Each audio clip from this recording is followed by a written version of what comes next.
warahmatullahi wabarakatuh. Waalaikumsalam. Bismillahirrahmanirrahim. Alhamdulillahirabbil alamin.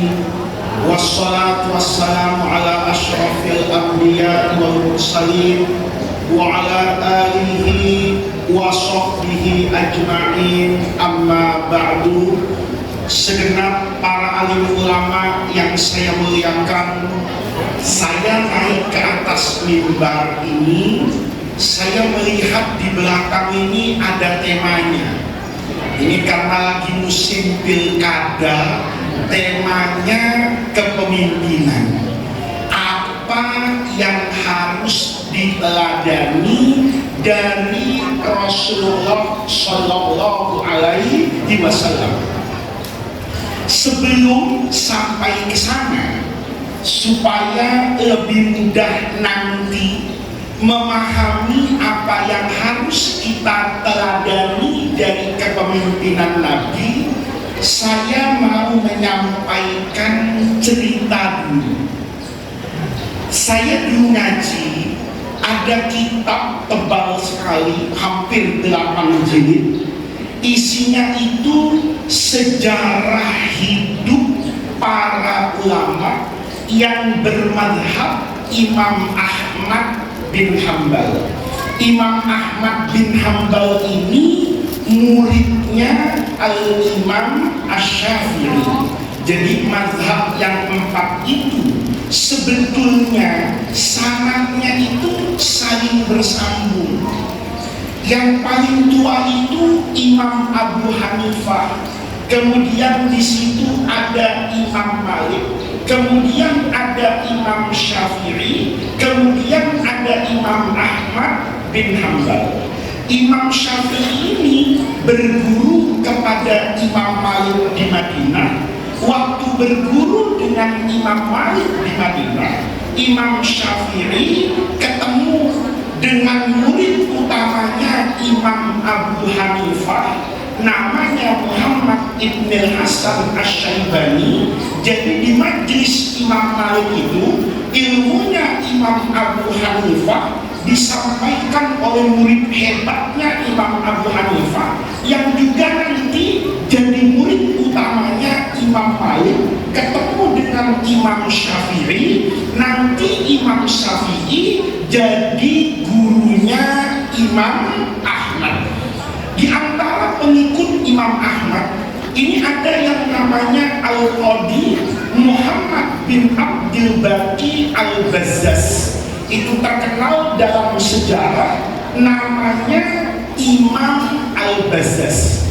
Imam Al-Bazzaz ini waktu jadi santri, kata Ibnu Rajab di dalam kitab Tabaqatul Hanabilah itu, sejarah para ulama yang bermazhab Hambali, itu ada kejadian menarik, Pak.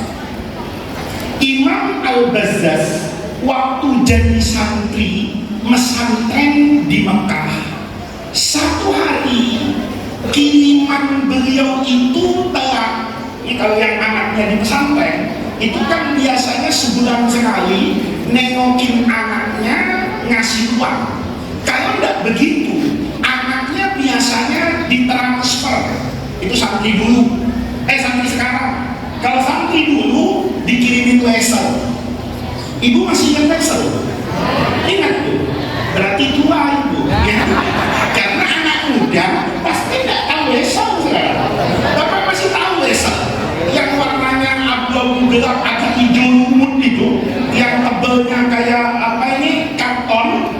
Itu kalau dapat wesel dulu santri di pesantren senang ya, padahal tidak langsung cair itu, masih ke kantor pos dulu. Ibu masih ingat kantor pos? Tua beneran dah di sini. Kalau anak sekarang mana tahu kantor pos? Kita ini generasi yang masih tahu ya, tukang pos pakai sepeda, bawa tas kayak karung, warnanya coklat kanan kiri. Masih ingat Bu? Ini pengajian apa nostalgia? Masih ingat Bu? Itu biasanya warisan santrinya itu ngirimin wesel. Kalau sekarang ditransfer, kalau sekarang ditengokin. Imam Al-Bazzaz ini waktu di Mekah kirimannya nggak datang-datang lebih dari 1 tahun. Jadi miskinnya luar biasa, tengah-tengah miskin dan lapar, ngaji di Masjidil Haram. Namanya orang lapar, ngaji nggak konsentrasi. Bapak lapar nggak? Berarti ngajinya jangan lama-lama. Ini ngaji depan orang lapar. Kalian ustaz nggak saya tanya, ya, kok pisangnya segede itu? Kayak makan siang, bener? Tuh, lapar nggak? Orang lapar itu kan nggak bisa diajak ngaji, nggak bisa. Orang lapar itu diajak makan, kan begitu? Bener nggak bu? Udah makan aja dulu ya. Orang lapar itu diajak makan, ini diajak ngaji. Lah tanggung-tanggung gurunya baca kitab biasanya 5 baris, ini 50 baris. Ini Imam Al-Bazzaz pusing kepala, nggak bisa konsentrasi.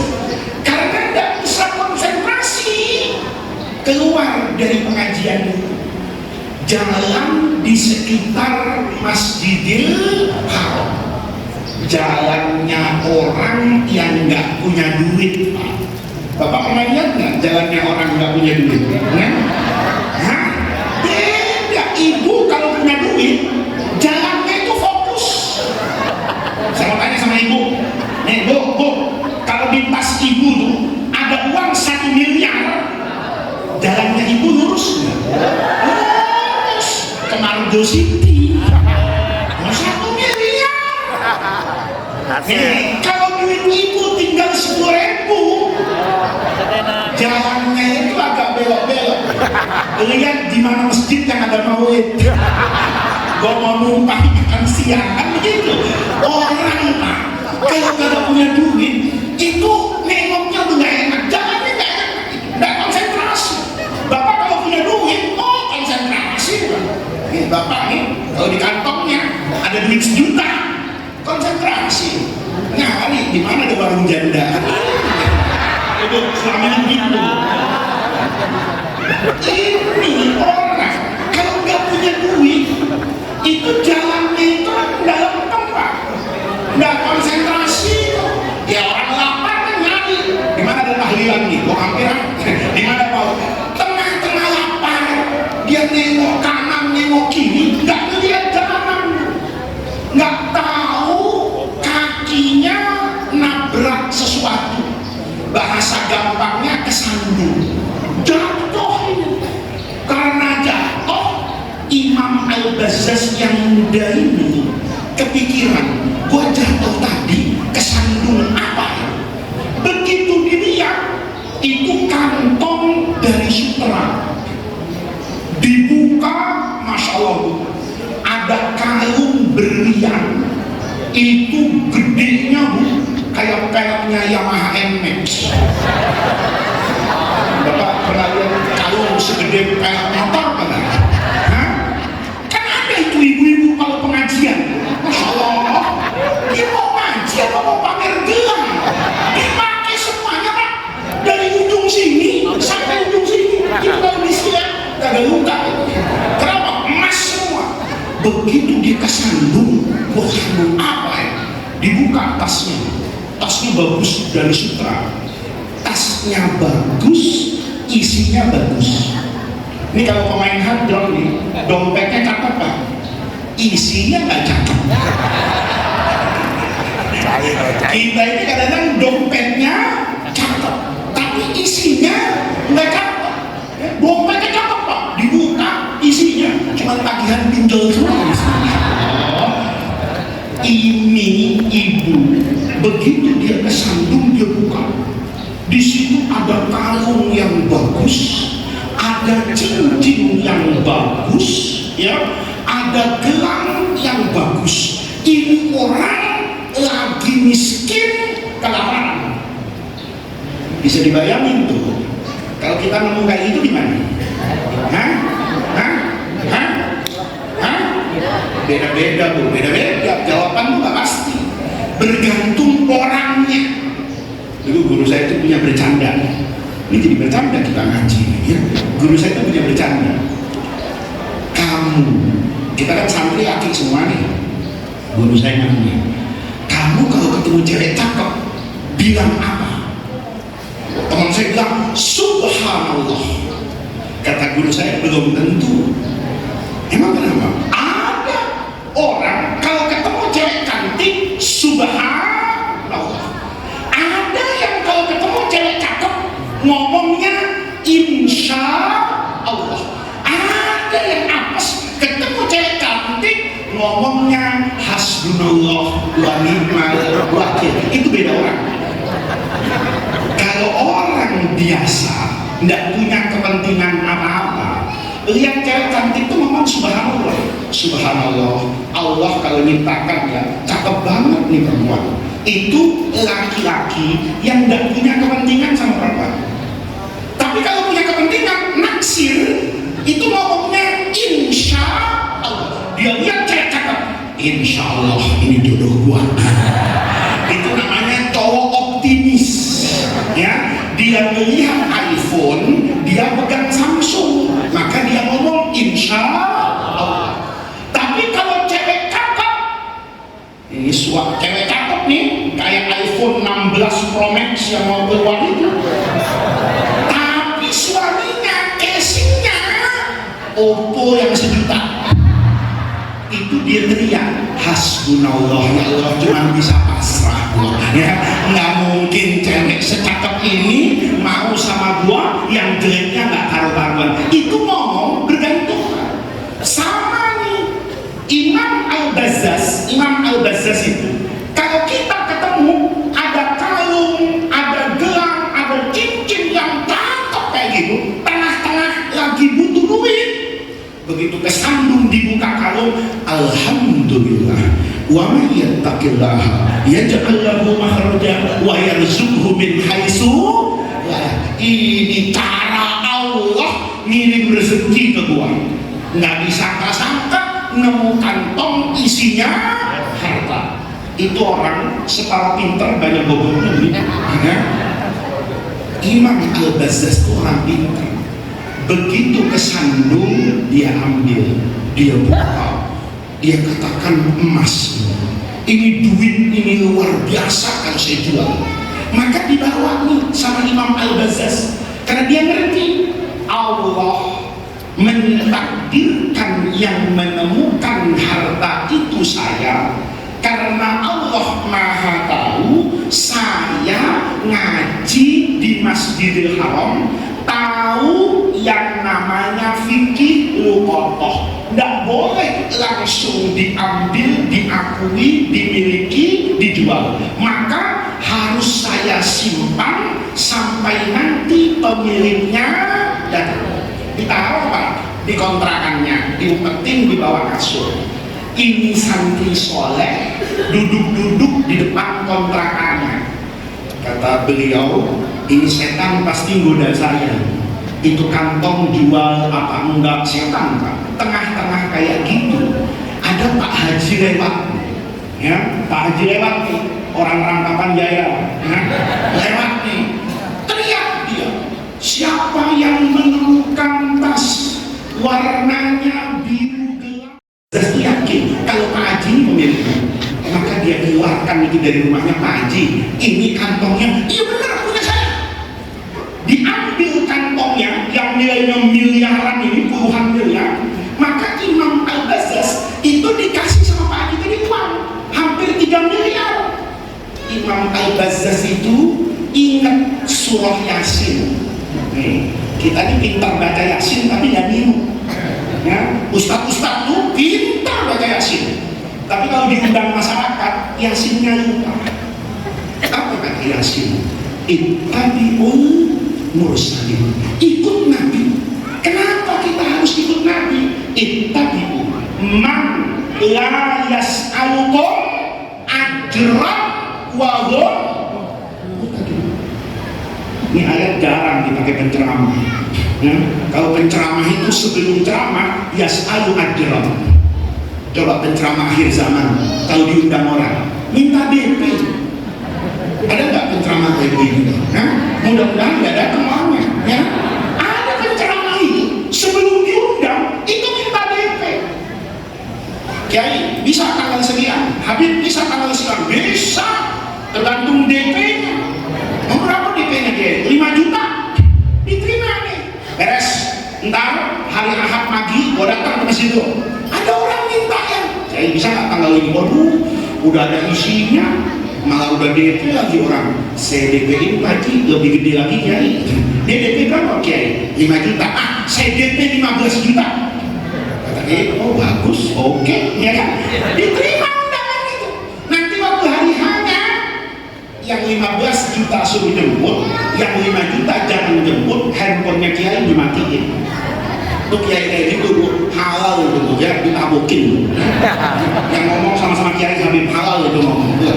Ini bapak-bapak, Imam Al-Bazzaz itu ingat Quran bilang ittabi'ul mursalin, ikut sama siapa itu? Nabi. Jangan semua persoalan itu dikaitkan dengan yang namanya apa itu? Ajran, upah, dan uang. Maka begitu Imam Al-Bazzaz ini dikasih uang sama Pak Haji, nolaknya itu beneran. Jangan Pak Haji, nggak usah, tapi beneran. Kalau kita kan nggak usahnya basa-basi, ya kan? Nggak usah, tangannya, hatinya usah.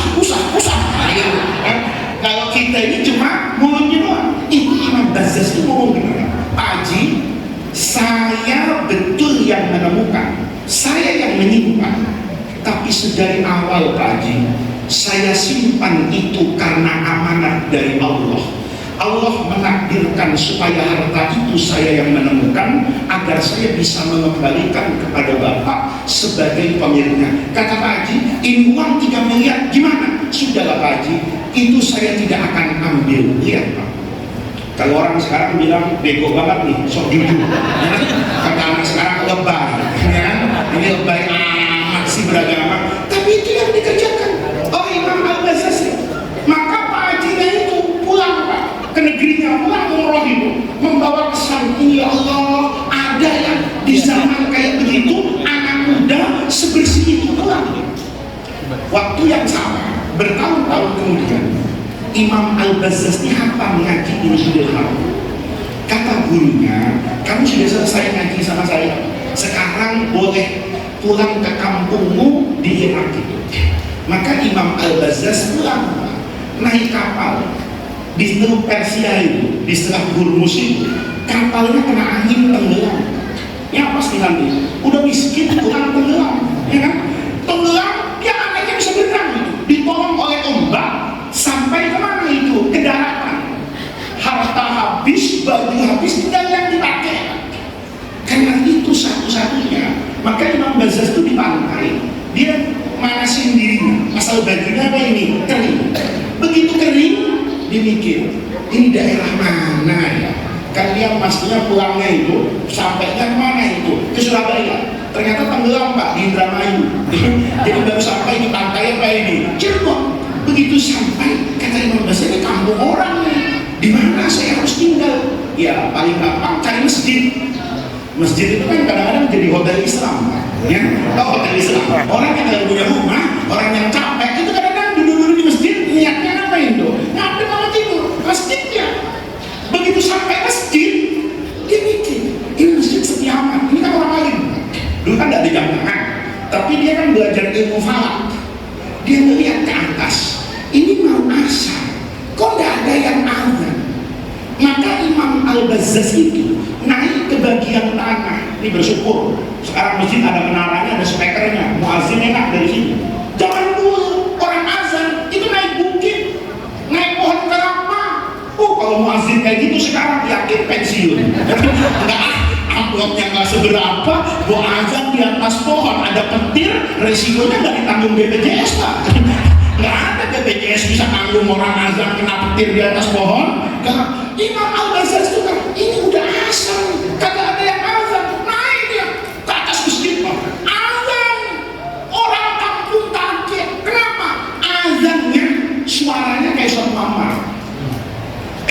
lambat. Sementara yang biasa adzan di kampung itu biasa orang tua, suaranya serak-serak banjir. Kalau serak-serak becek masih enak, serak-serak banjir. Maka napasnya Senin Kemis, Senin bernapas Kemis mati itu artinya. Pendek banget napasnya. Kata orang kampung kan ini heboh. Oh, siapa tuh adzan? Cakep banget suaranya. Yang nggak pernah ke masjid itu jadi ke masjid penasaran. Siapa? Penuh masjid. Begitu kan? Lu yang adzan? Iya, orang mana? Orang jauh. Ya, orang Depok pokoknya kesasar di sini. Singkat cerita, kata orang situ, kamu suaranya enak. Kalau begitu, kamu nggak punya rumah? Iya, nggak ada rumah saya. Udah tinggal di sini, jagain adzan sama ngimami. Maghrib jadi 5, Pak. Gempar. Kenapa? Suaranya enak betul. Akhirnya semua orang di masjid sepakat dia dijadikan ketua BKM, nggak Pak RW. Ya, gitu, langsung dijadikan apa ini? Tokoh, Pak. Pokoknya kamu urus masjidnya. Lama kelamaan yang adzan dia, yang ngimami dia, yang ngajar dia kerja borongan. Borongan. Orang kampung bilang enak ya masjid kita jadi rapi, siarnya hidup gara-gara ada dia. Satu orang ngomong nih, orang kampung situ, tapi kita harus siap. Dia ini bukan orang sini. Dia di sini mungkin itu karena terpaksa aja. Karena dia kecelakaan di laut, diantar oleh ombak sampai ke kampung kita. Cepat atau lambat, kalau dia punya duit, dia pasti akan apa ini? Pulang ke kampung. Kan semua orang pasti begitu, Pak. Semua orang tuh pasti merindukan tanah apa itu? Tanah air. Kan ada 3 tanah yang hebat di orang. Yang pertama tanah air, yang kedua tanah suci, yang ketiga orang Jakarta ingat tanah kusir. Ya? Itu orang di Jakarta tuh kalau ditanya yang 2 senang, kalau ditanya yang 1 marah. Gitu. Kapan lo balik ke tanah tumpah darah entah lebaran? Kapan ke tanah suci lagi nabung? Kapan ke tanah kusir? Sampai juga mati gitu. Ini kata orang, ini cepat atau lambat dia pasti akan pergi kemana ini? Ke kampung halamannya. Ada tetua di situ bilang, bisa sih biar dia jadi orang sini terus, kagak pulang-pulang. Gimana caranya? Kawinin. Benar juga ya.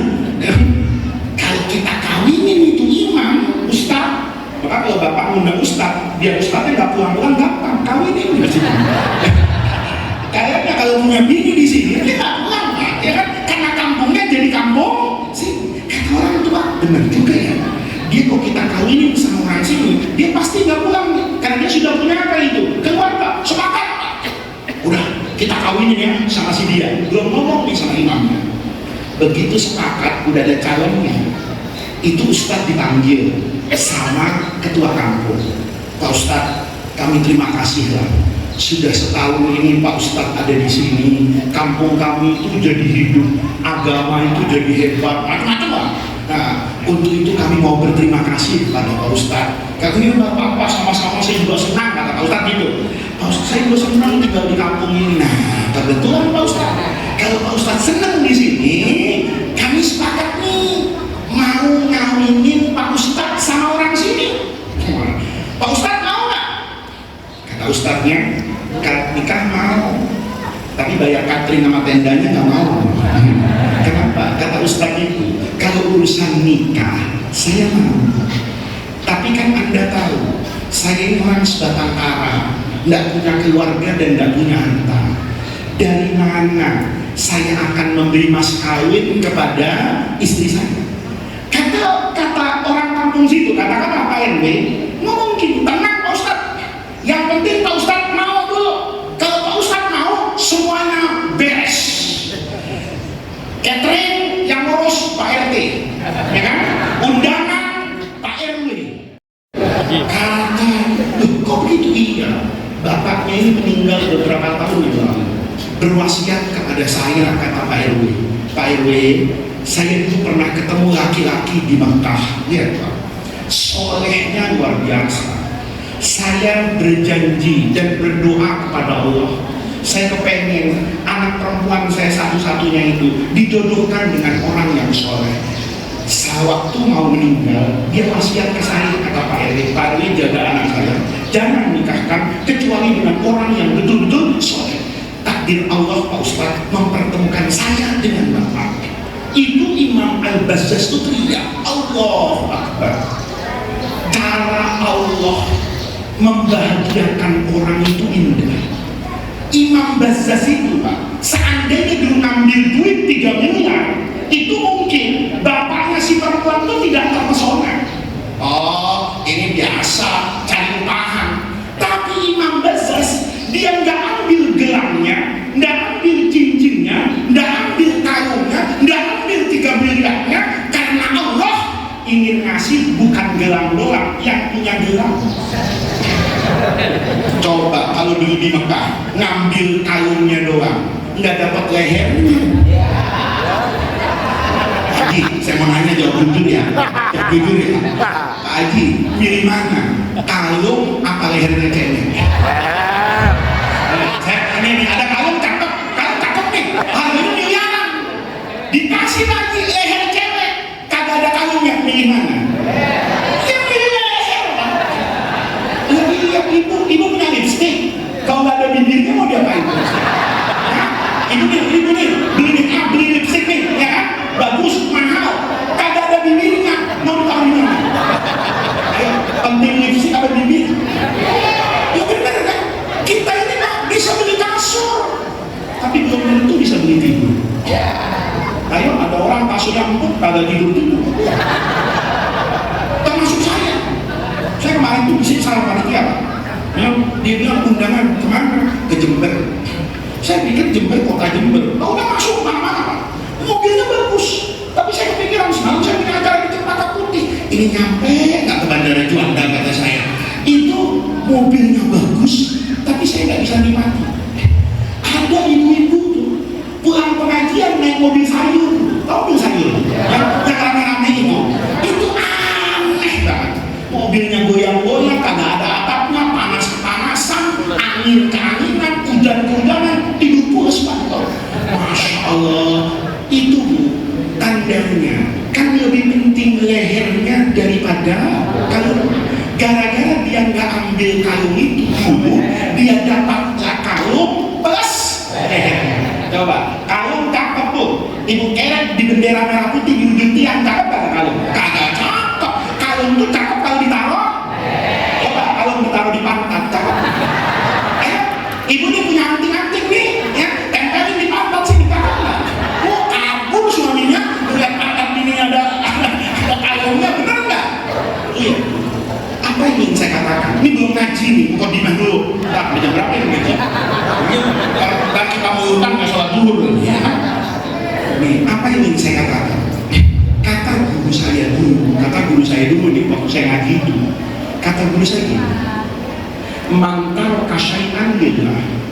Kalau ada orang meninggalkan sesuatu, dia tinggalkan, dia tidak ambil, itu lillahi karena semata-mata Allah.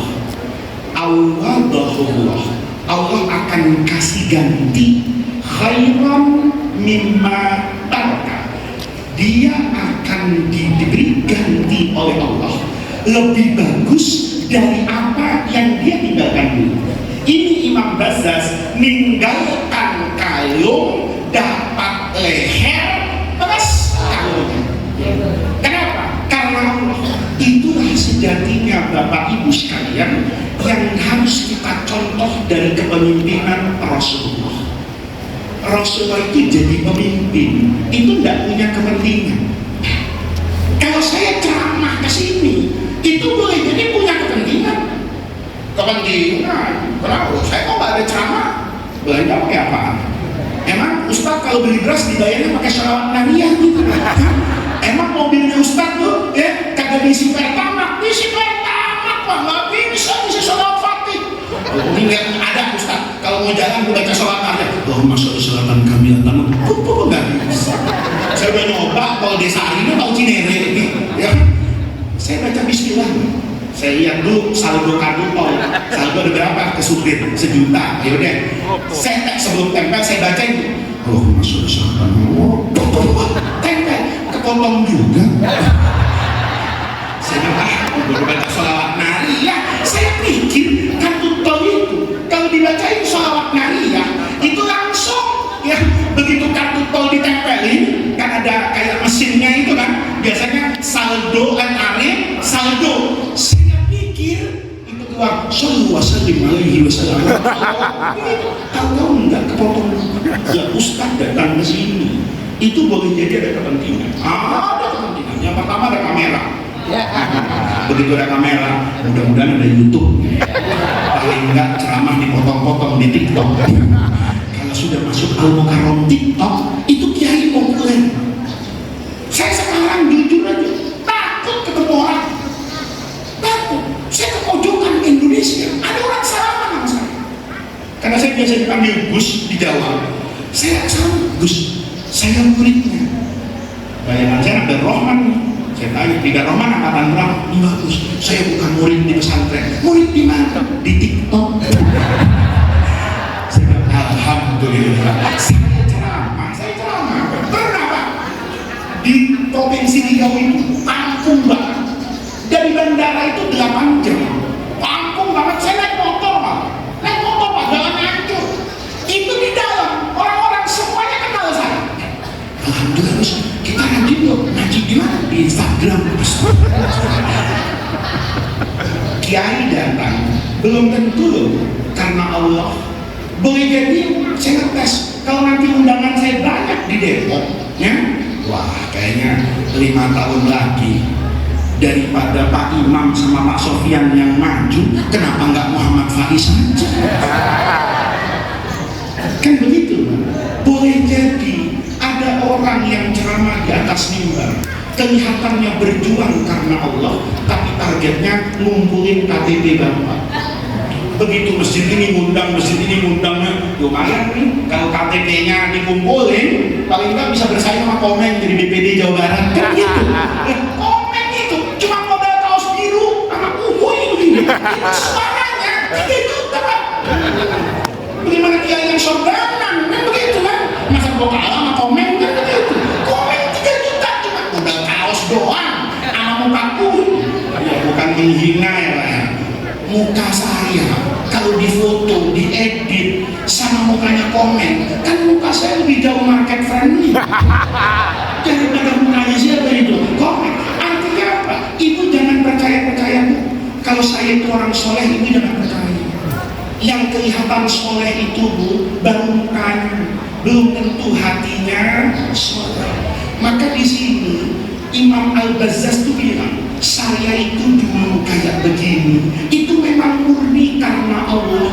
Saya ngaji, kata guru saya, amanah itu tunaikan, bukan karena apa-apa, bukan karena siapa-siapa. Ditunaikan. Apa yang terjadi? Allah ganti lebih bagus. Lihat Nabi Muhammad. Nabi Muhammad itu dakwah, itu gak pernah ada urusan dengan yang namanya kepentingan duniawi. Kepemimpinan Rasulullah itu cuma diisi dengan 2. Yang pertama, menanamkan kepercayaan kepada umat bahwa Nabi itu tidak mendapatkan kepentingan apa-apa dari dakwah. Bapak masih ingat kan cerita Nabi Muhammad di Mekah itu, ketika orang kafir itu mendekati pamannya Rasulullah Abu Thalib itu. Kata Abu Sufyan, Abu Thalib, ponakanmu itu mau apa sih? Cara-cara di mana-mana, katanya amar ma'ruf, tapi inilah agama saya. Ponakanmu tuh mau ditawarin. Abu Sufyan, Abu Thalib, tanyakan sama Muhammad ponakanmu, in kana yuridu malan jama'na lahu mal. Kalau ponakanmu tuh mau duit, semua ATM kumpul. Bayangin, kata Abu Sufyan, kalau ponakanmu itu Muhammad Abu Thalib cuman kepengen kaya, saya jadikan orang paling kaya hari ini.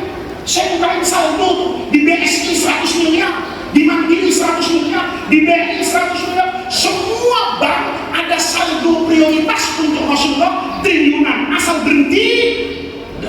Untung yang jadi nabi itu Muhammad Sallallahu Alaihi Wasallam. Kalau Muhammad Faiz berhenti, berhenti. Oh bener ya, asal gua berhenti ceramah ya, tapi segitu. Iya, oh berhenti saya Pak, mancing. Orang Depok, guru kemana? Bisa nggak ceramah? Kalau bisa, dari apa? Mancing. Kenapa? Kepentingannya udah selesai. Memang dakwah cari duit kok. Dia sekarang udah punya duit, berhenti dakwahnya. Kenapa? Tujuannya sampai. Jadi kalau Ustaz sudah diundang, ya, Pak Ustaz kemana? Lagi ke Swiss. Kenapa? Ya refresh. casing lah. Itu belum tentu Pak dakwahnya karena Allah. Ya Nabi Muhammad ditawarin harta apa? Ingkana yuridu mulkan. Kalau ponakanmu mau jadi raja, kita angkat jadi presiden 10 periode. Kira-kira kalau saya begitu mau nggak? Oh, doyan, ya kan? Doyan. Pak Faiz, kalau mau berhenti ngaji, berhenti. Besok yang dilantik Bapak, bukan Prabowo. Saya bilang, oh, siap kalau gitu ya. Jangan cuma berhenti ngaji kitab, gue jual sama pesantren sih. Udah, biar lo percaya kalau gue berhenti nih, agenda robek semuanya, biar gak inget jadwal, handphone, langsung sekarang pabrik pertama, kehapus kalender Google-nya semua, pesantren, tanda tangan, cari kiai baru, berhenti saya Pak. Masa besok jadi presiden.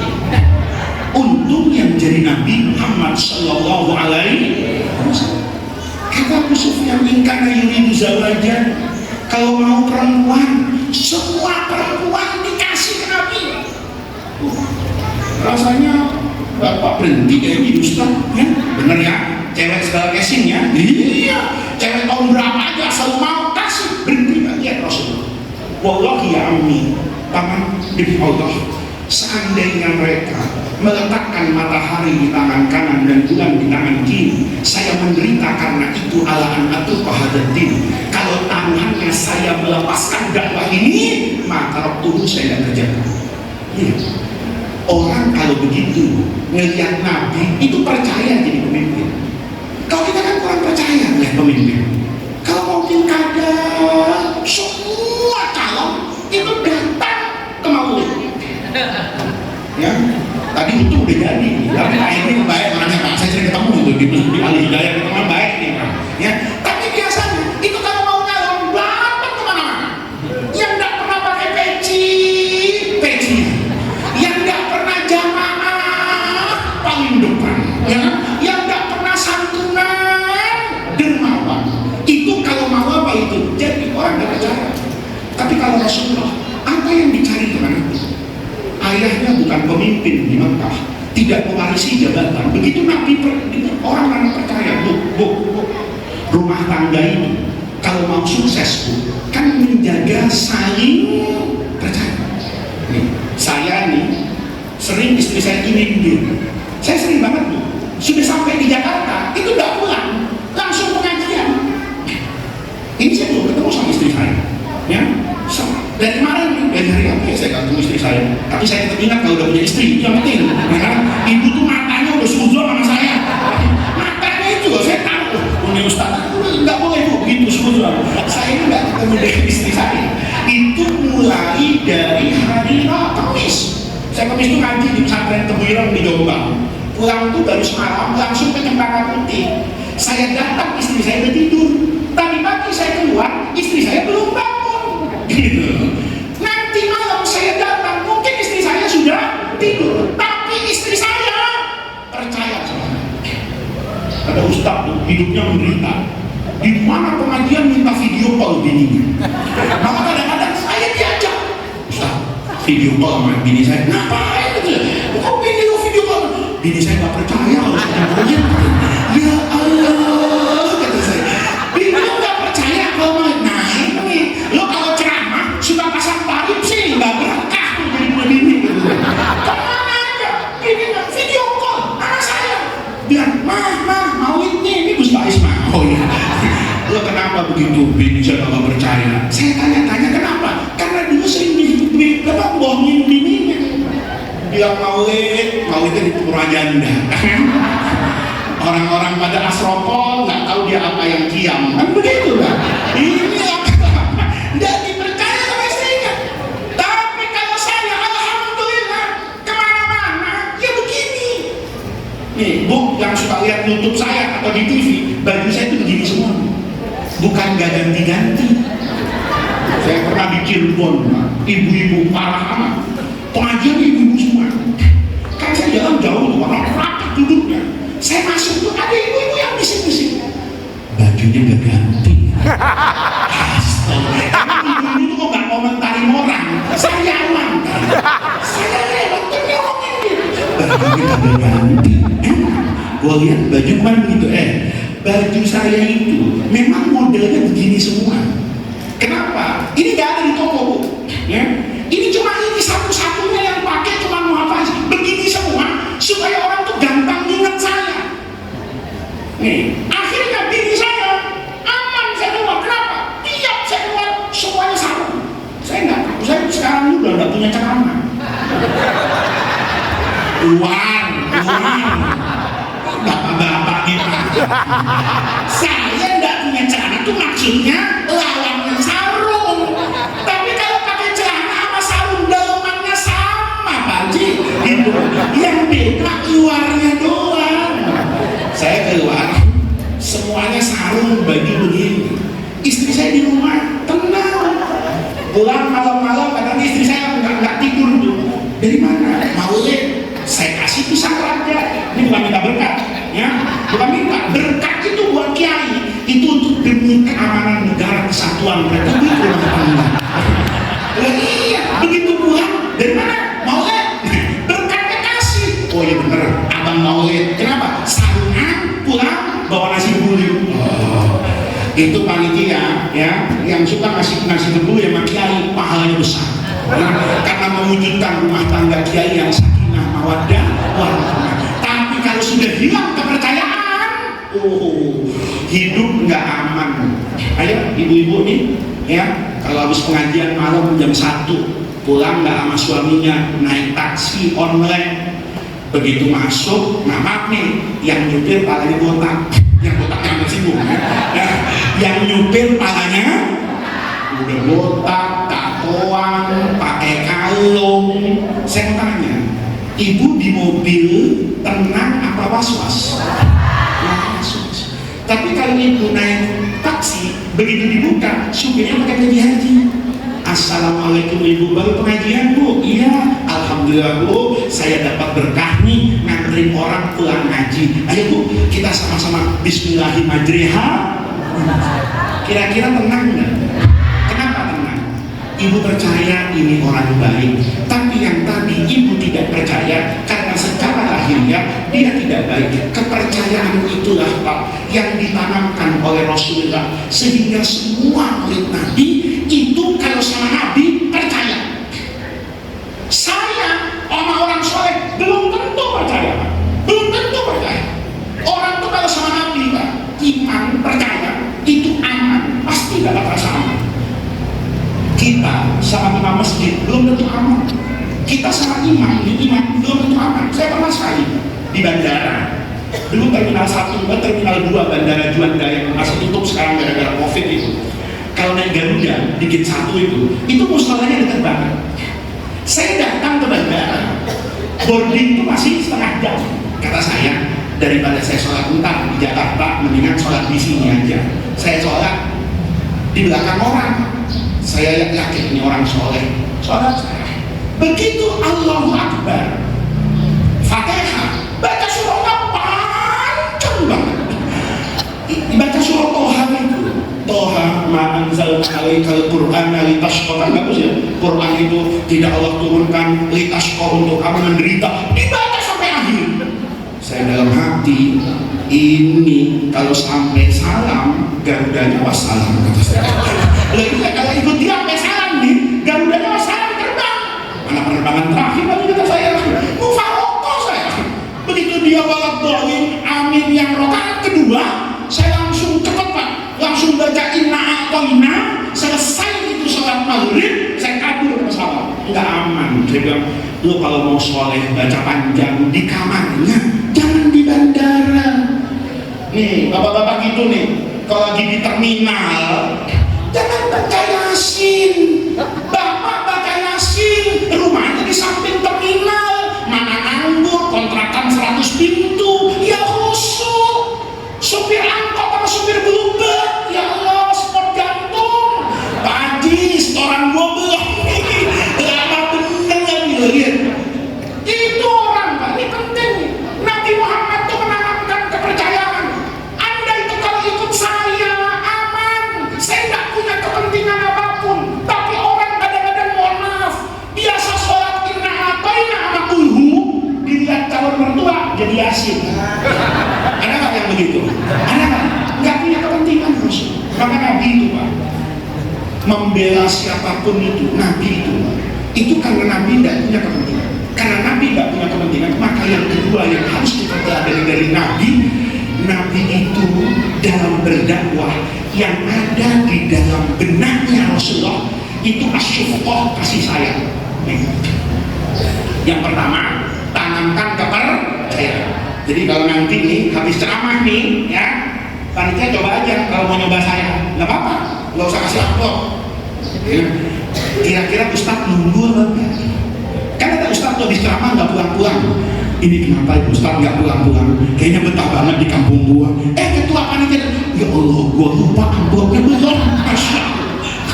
Iya kan? Begitu dia, Pak Ustadz terima kasih kasih amplop. Enggak apa, Ustadz yang pamit. Berarti tadi tuh Ustadz iktikaf di masjid akan nunggu amplop. Tapi kalau Nabi dikasih nggak dikasih kabur, ya boleh coba enggak? Ya masjid Al Ihsan ini nggak usah ngasih amplop saya, ya. Insya Allah saya ingat sampai hari kiamat. Insya Allah. Enggak, saya nggak marah, nggak marah. Nggak punya, maksudnya nggak punya kepentingan. Yang kedua yang paling penting itu syufqah sama umat. Nabi itu tidak ada Pak, memandang orang itu dengan mata dendam dan benci, itu enggak ada. Jadi kalau Anda mau jadi guru, itu yang pertama, tanamkan kasih sayang, ilmu itu belakangan. Tapi kalau Anda sudah benci sama murid Anda, mulai hari itu berhenti jadi guru. Kalau Anda ceramah, punya rasa dendam sama jamaah, berhenti Anda jadi ustaz. Kenapa? Nanti akan merusak agama. Rasulullah itu kasih sayangnya sama masyarakat, sama umatnya itu luar biasa. Ini saya kasih satu hadis. Hadis ini jangan diceritain sama ustaz dan nanti dipraktekkan setelah saya turun dari mimbar. Ya, ada murid Nabi rajin ngaji sama Nabi. Ini ada di dalam Al-Mu'jamnya Imam At-Tabarani. Ini murid rajin ngaji. Kemana Nabi ceramah? Dia datang.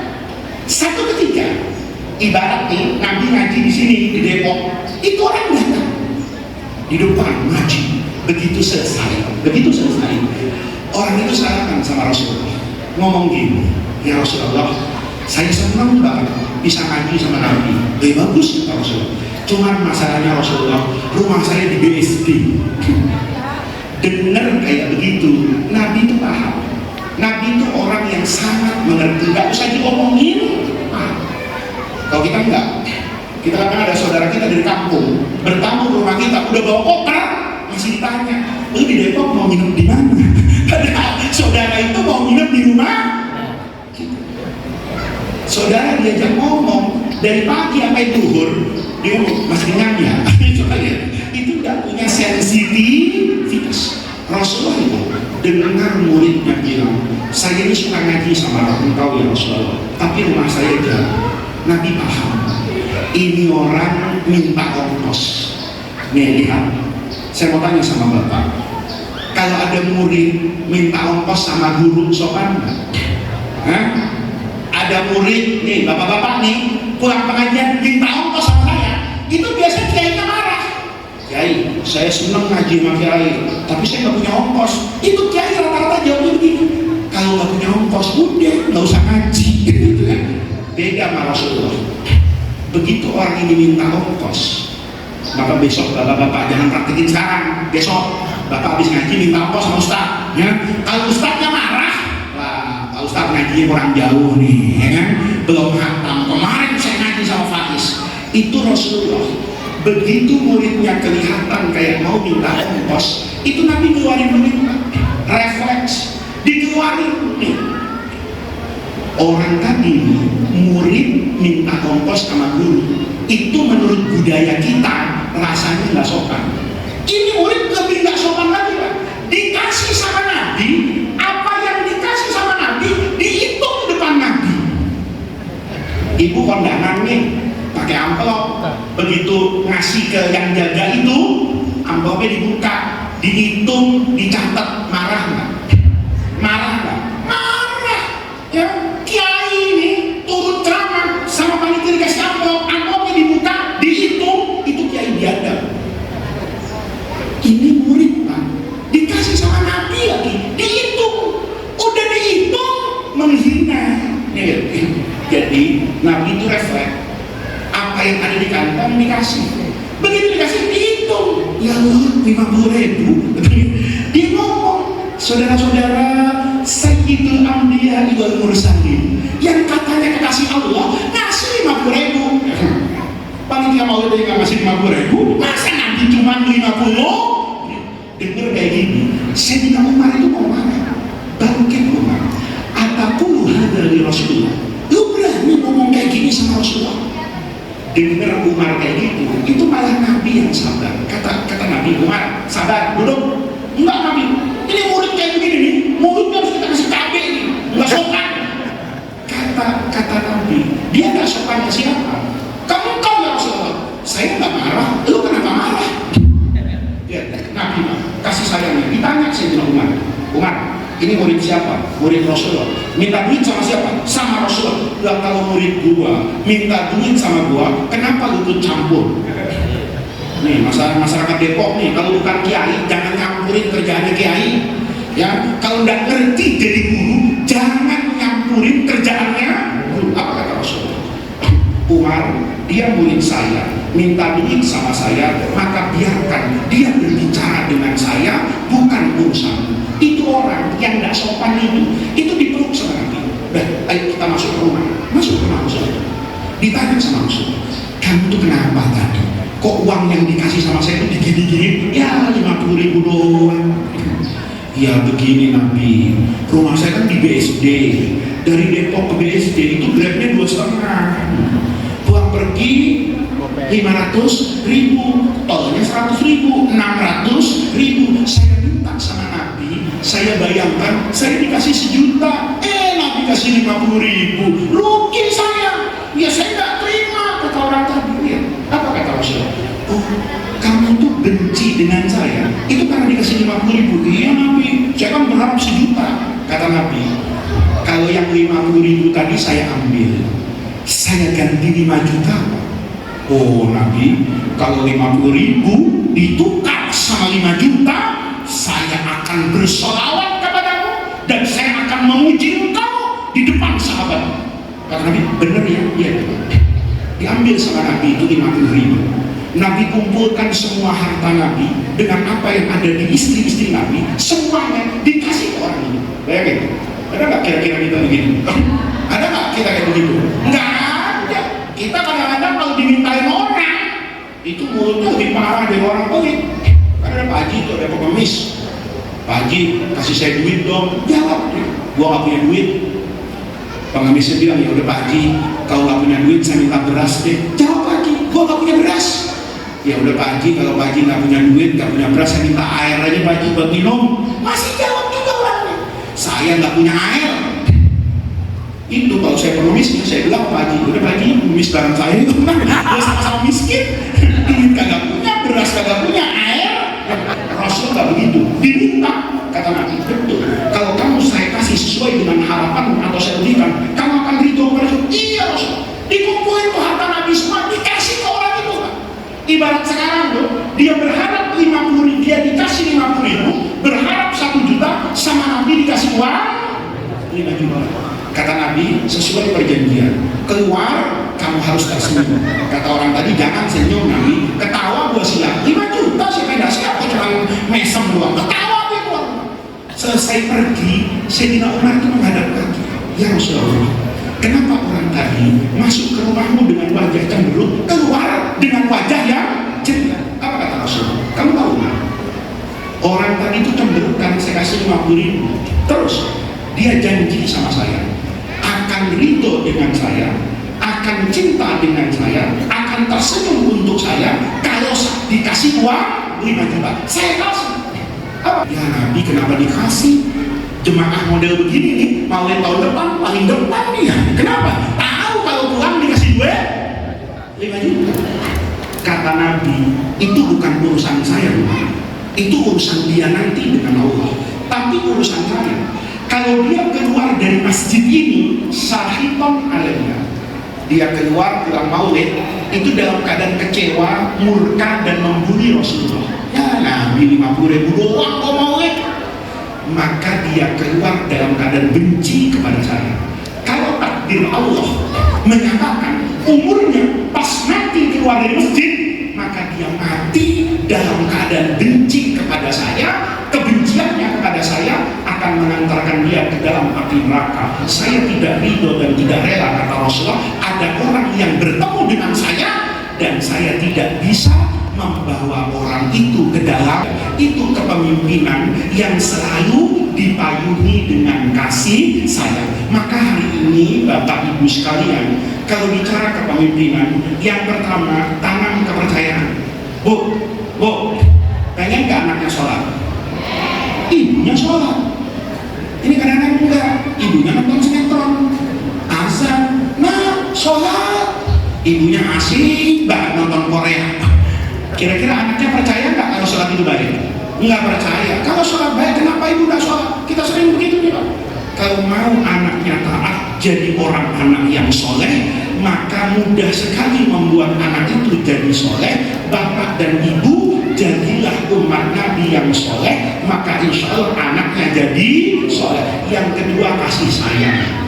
Kasih sayang kepada sesama, kasih sayang kepada semua makhluk hidup, itu adalah kunci keberhasilan. Kalau ibu menatap anak ibu dengan kasih sayang, kalau bapak menatap istri bapak dengan kasih sayang, insya Allah tidak akan ada kebencian dan perselisihan yang hanya dibuat oleh hawa nafsu. Maka kita hadir pada kesempatan hari ini Maulid Nabi besar Muhammad Shallallahu Alaihi Wasallam. Mudah-mudahan semua yang kita dengar tentang Nabi, semua yang kita baca tadi dari bacaan-bacaan Maulid tentang Rasulullah menjadi kunci. Mudah-mudahan itu menjadi tawassul dan wasilah kita untuk mendapatkan khairat dunia wal akhirah, untuk kita mendapatkan syafaat Rasulullah, berkumpul bersama Rasulullah di dalam surganya, bersama para sahabat Nabi, keluarga Nabi, zuriyah Nabi, para ulama dan as-sholihin, bertemu dalam kehidupan bahagia yang abadi fil firdausil a'la. Rabbana atina min ladunka rahmah wa hayyi lana min amrina rasyada.